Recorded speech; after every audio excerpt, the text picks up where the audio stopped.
दोस्तों, आप सभी का स्वागत है pop pop Toons official stories में। सो दोस्तों, ये नई कहानी शुरू से पहले जल्दी से इस वीडियो को लाइक, शेयर एंड कमेंट कर दीजिए और हमारे इस नए चैनल को सब्सक्राइब कर दीजिए, क्योंकि हम आते हैं हमेशा एक नए किस्से के साथ। साइमा रात में अपने आर्म चेयर पे बैठ के प्लान बनाई जा रही थी। कैसे सारा सच बुलवाऊं साजिश से? आखिर क्या वजह क्या हो सकती है? एक काम करके रिकॉर्ड भी कर लूंगी, फिर पुलिस से ढूंढवाने पूरा रास्ता साफ हो जाएगा।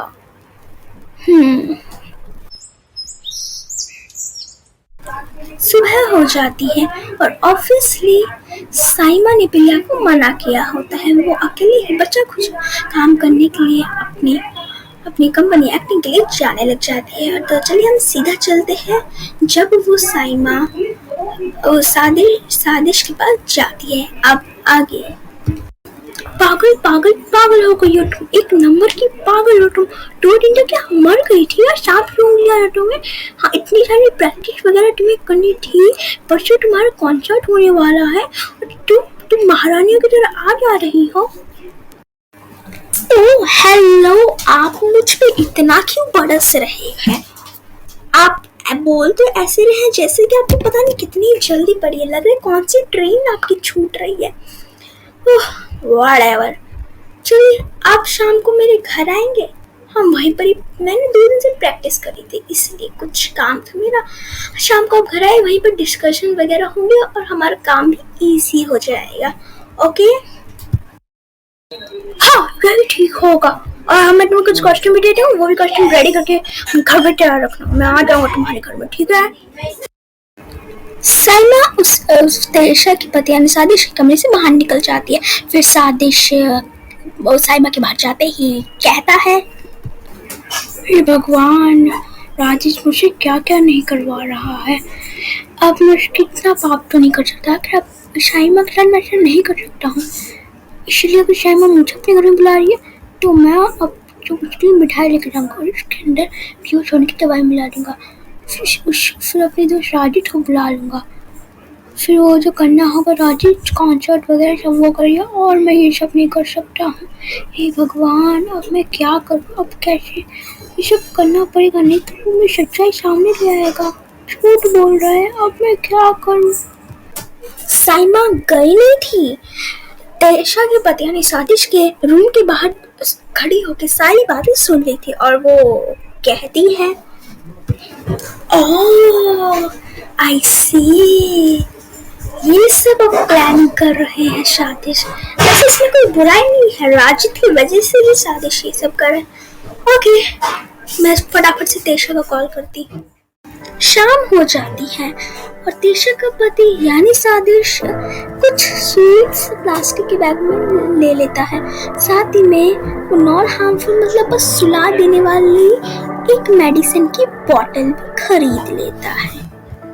ताइसा से सब कुछ पूछ के सब कुछ करने के बाद साइमा भी उधर तैयारी में लग गई थी। उसने एक वाइन तैयार करी जिसमें उसने नॉन हार्मफुल बस कफ करवाने यानी खराश करवाने वाली दवाई मिला दी। ओह तुम सादिश थी आप? आइए अंदर आइए, हमें तो आपका इंतजार था। ओह तुम साइमा, ये लो, ये मेरी मिठाई बनाई थी मैंने और पत्नी ने मिलकर घर पर। मुंह मीठा कर लो, कैसी बनी मिठाई बताओ तो। मिठाई तो मैं जरूर चखूंगी, क्योंकि पहले ये वाइन ले लो, बहुत अच्छा है। अब आज ही नया खरीदा है, एक ट्राई करो, इसके बाद हम अपने काम की बातें शुरू कर देंगे। तेशा पति शादी फिर भी वो वाइन को नहीं ले रहा था, इसलिए बस दिखाने के लिए।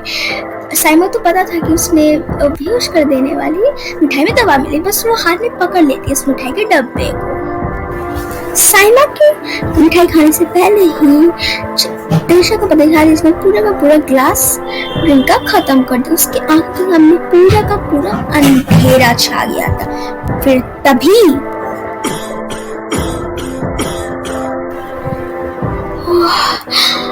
ये तुमने साइमा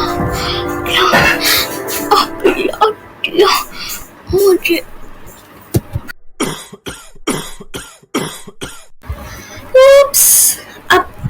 सच निकलवाने के लिए मुझे यही स्टेप अपनाना पड़ा था। अब तुम्हारे पास दो ऑप्शन है।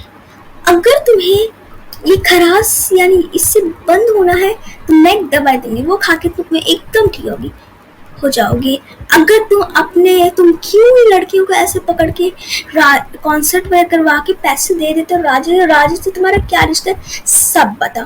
दूसरा ऑप्शन है या तुम ऐसी खराश करते करते मर जाओ। बताओ क्या क्या करोगे तुम? ठीक है, ये मेरी कोई गलती नहीं थी, बहुत मजबूर हो गया था इसलिए मुझे ये सब करना पड़ा था। तो सुनो, एक एक करके शादी कहाँ वो पुराने घर से लेके सारी की सारी बातें, क्यों वो करता था, कैसे करता था, कहाँ करता था और किसके लिए करता था, यानी राजित सबके बारे में एक एक करके पूरी कहानी बता देता है साइमा को। इतना धोखा, इतना ब्लैकमेलिंग, वो भी तुम दोनों की दोस्ती पे। तुमने मुझे क्यों नहीं बताया? मुझे तो छोड़ो अपनी पत्नी तक को भी नहीं बताया। छी, कैसे हो तुम? और चुपचाप सह भी लिया। मैं आपकी पत्नी हूँ, आपको ये पता ही नहीं है और आप मुझसे छुपा रह सकते। मुझसे कभी नहीं सोचा था कि मेरा अपना पति इतनी बड़ी बात छुपा सकते हैं। मैं क्या मर गई थी या सड़ गई थी जो तुमने इतनी बड़ी बात छुपा के रखी? मुझे तो नहीं, कम से कम साइमा किसी को तो बताते। चुपचाप आपने दर्द सह लिया। अब आप ही बताइए, अब आपके इतना बड़ा हो गया और आपने बताया नहीं हमें। वाह, अगर वो तुम्हारे से ब्लैकमेलिंग कर रहा था तो हम कुछ ना कुछ उपाय तो निकाल लेते ना। हम चाहते हैं कि आप ऐसे मरते रहे, हम कुछ ना कुछ तो निकाल ही लेते जैसे आप बच सकते हैं। आप इतनी बार मुझे माफ कर देना, अब मुझे वो दवाई मिल सकती है? ओह, मैं तो भूल ही गई थी। ले लो, ये टैबलेट तुम्हें खा लेना है, ओके? और मैं और दिशा कुछ बात करना है। साइमा, अब हम क्या करें? ये तो हमें पता चल गया कि इन सब के पीछे मेरे पति नहीं, एक राजित जो तुम्हारे बैच में था। और अब हम क्या कर, सच्चाई तो पता चल सकती है लेकिन अब हम क्या उखाड़ सकते हैं उसका? वो अब कहाँ है किसी को पता नहीं है, नंबर वगैरह। तुम तो बैचमेट्स हो, तुम्हें तो शायद पता होगा ना। कोई बात नहीं, डरने की जरूरत नहीं है। मेरे पास अभी भी बैचमेट्स की फाइल में सभी के नंबर लिखे हुए हैं। शायद एक तरीका है जिससे हम राइट सारी बातें निकलवा के पुलिस में दे सकते हैं और उसको अरेस्ट भी हो सकते हैं। साइमा ने एक अच्छा खासा प्लान निकाल लिया। इसके आगे क्या होने वाला है ये जानने के लिए जरूर देखिएगा हमारा अगला एपिसोड। सो दोस्तों, अगर आपको ये वीडियो अच्छी लगी हो तो लाइक, शेयर, कमेंट एंड हमारे इस नए चैनल को सब्सक्राइब भी कर दीजिएगा।